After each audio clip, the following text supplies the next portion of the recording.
Caminha nós economistas zaken, caminha com um processo de start para determinar o futuro de terreno de refinaria, mas nós tem uma moção que vai entregado ao colega de mesa, caminha com o temperamento, vamos aprovar também o temperamento, com a pedir para chegar a uma fórmula nova e diferente para o que se trata de uso, pelo menos a falta de uso de terreno de refinaria. A refinaria ha dado um progresso econômico para o hobby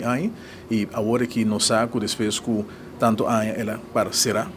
ela decai hopi e se significa como se chega a outro uso. E terreno aqui um terreno que vai usar sempre industrial, se significa que tem um reto na para o meio ambiente, e terreno que mais que é hobby grande, toca assim aí que tem diferente caminho e tem diferente experto também local e me seguro bem algum acerca também internacional vai determinar você que por e que não por, pero o processo para chegar nesse aí lo que vai start a análise de como ser de forma mais melhor possível. Importante para realizar, a RDA está operando. São responsável pelo terreno no momento aqui, se uso de parte do terreno, que me dê processo aqui, lo tem em conta também que é interesse de RDA, no momento que está garantizar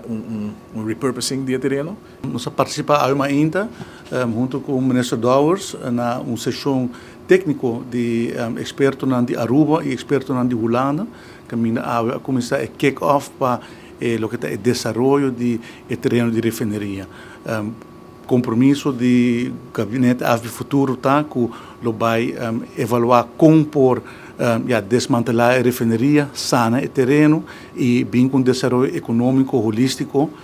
sustentável para o término largo para Aruba. E sabe está um processo, está algo complicado, um terreno complicado, um terreno que para 100 anos pode usar para a indústria petroleira.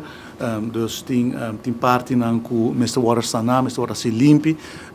e tem parte que pode usar para desenvolvimento econômico, outra quizás industrial,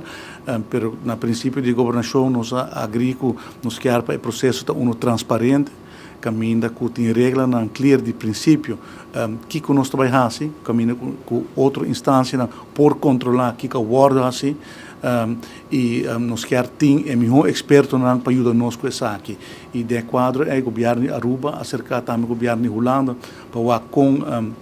não por assistir-nos com técnico não, experto não e agora a começar a primeira sessão é caminho com a bem experto do governo de Holanda para junto com nós expertos não representante não de diferentes ministérios de ministério de primeiro-ministro Eyman, de ministro de infraestrutura Herdey, de ministro de justiça, de ministério do mesmo ministério de economia, também representante de RDA, DOE, DEP, DNM, economische zaken, voor stoer-nos hinderen,